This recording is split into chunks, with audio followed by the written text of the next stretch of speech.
Le 18 mai, une date de fierté. Mais cette année, c'est différent. On le sent. Pour les Haïtiens, les cœurs sont lourds. Le drapeau vibrant, d'habitude symbole de joie, semble refléter le ciel nuageux. Des visages tristes regardent en l'air, cherchant l'espoir, un signe. Mais seul le silence répond. Un silence profond, troublant. Le Conseil présidentiel de transition. Le CPT. Des noms prononcés avec espoir. Autrefois, maintenant, avec frustration, ils devaient diriger, guider Haïti hors de la crise. Au lieu de ça, l'inaction, l'immobilité, un vide là où le leadership devrait être, les appels du peuple ignorés. Ce silence est une trahison, un lourd manteau sur la souffrance. Pendant que la nation saigne, le CPT semble lointain, insensible à la tragédie quotidienne. Sont-ils inconscients ou indifférents? Les questions restent en suspens, sans réponse, alimentant la colère et le désespoir. Aujourd'hui, 18 mai 2025, ce n'est pas une célébration que nous marquons, mais la profondeur d'une crise. Un peuple abandonné, leurs dirigeants remarquablement absents. En esprit, sinon encore, le rêve haïtien reporté par ceux qui devaient le protéger. Port-au-Prince. Une ville en otage. La peur était la nouvelle monnaie. Les gangs régnaient sur les rues, ouvertement. Les enlèvements, une terreur quotidienne. Personne ne se sentait en sécurité. Nulle part. Les assassinats réduisaient au silence la dissidence. La capitale était paralysée. Une zone de guerre, en temps de paix. Les citoyens vivaient comme des prisonniers, dans leur propre maison. Les barricades étaient partout. De piètres boucliers contre les balles. Des familles fuyaient, cherchant refuge. Mais où trouver la sécurité maintenant? Les coups de feu étaient le pouls de la ville. Les enfants ne connaissaient que la peur. Et le CPT, les gardiens, leur réponse à ce chaos? Le silence. Ce même silence, froid. Sont-ils aveugles à l'horreur, sourds aux cris, ou simplement dépassés, impuissants? Leur inaction était une réponse terrible, accablante. Les forces de sécurité luttaient, sous-armées, en sous-effectif, sans direction. Elles se battaient courageusement, souvent seules, sans soutien clair du CPT. Ce vide donnait du pouvoir aux criminels. Il aggravait le désespoir du peuple. Chaque jour de silence du CPT était une autre victoire pour l'anarchie.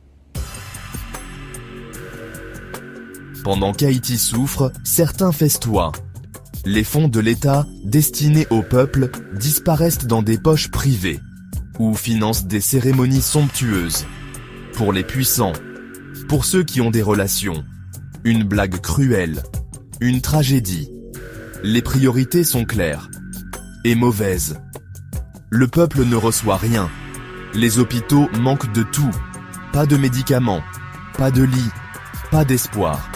Les médecins travaillent les mains vides. Les écoles s'effondrent. Les enseignants non payés. L'avenir des enfants, volé. L'éducation, un rêve oublié. Pendant que l'élite célèbre. Leur indifférence est choquante. Le CPT voit ça. Certainement. Cette corruption flagrante, paralysante. Mais où est l'indignation?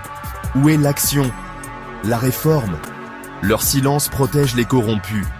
Il permet à la pourriture de s'étendre. Comment Haïti peut-elle guérir quand ses gardiens sont complices? Ce n'est pas seulement de la mauvaise gestion.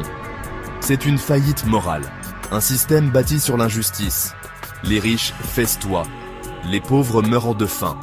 Le contraste est obscène. L'incapacité du CPT à agir est un feu vert pour les voleurs. L'espoir de changement s'amenuise. Le calvaire du migrant. La honte d'une nation ignorée. Beaucoup d'Haïtiens fuient, cherchant la sécurité, cherchant la vie, souvent vers la République dominicaine. Mais la fuite peut être un autre piège. Ils font face aux abus, à la discrimination, aux arrestations, des camps inhumains. Leur souffrance continue, loin de chez eux, toujours pourchassés. Ils sont traités comme inférieurs. pas comme des êtres humains dans le besoin, raflés, déportés, brutalement, des familles déchirées, la dignité perdue, leurs histoires fendent le cœur, leurs appels à l'aide restent sans réponse, pris au piège entre deux mondes. Aucun ne leur offre de réconfort. Et le CPT d'Haïti, leur propre gouvernement, que font-ils pour eux? Le silence. Encore le silence. Pas de mots forts pour leur détresse, pas d'aide visible, pas de protection. C'est comme s'ils n'existaient pas. Un abandon honteux. Cette inaction du CPT hurle. Elle dit que les vies haïtiennes ne valent pas cher. Surtout les vies des migrants. Protéger ses citoyens est essentiel. Le devoir fondamental d'un gouvernement. Le CPT échoue à ce test. Trahit son peuple à l'étranger. Comme il le trahit chez lui. Écoles en ruine, avenirs en suspens. L'éducation. L'avenir d'Haïti. Aujourd'hui, elle est en ruine. Le système scolaire s'effondre. Les enseignants non payés, ils font la grève. Comment peuvent-ils enseigner le ventre vide? Leurs appels à l'aide, ignorés. Écoles fermées, portes verrouillées. L'apprentissage s'est arrêté pour beaucoup. Salles de classe vides, pupitres poussiéreux. Un silence là où les rires devraient résonner. C'est le son de l'espoir perdu, du potentiel gâché, chaque jour. Les parents regardent avec désespoir, impuissants. Les rêves de leurs enfants s'évanouissent. Une génération sacrifiée, à la négligence et au chaos. Le plan du CPT pour ça, pour ce désastre éducatif, encore du silence, encore de l'inaction. Pas de mission de sauvetage urgente, pas de mesures audacieuses, pas de vision. L'avenir est en train d'être effacé. Et les dirigeants, ils regardent, ou peut-être ne voient-ils même pas. Haïti se noie.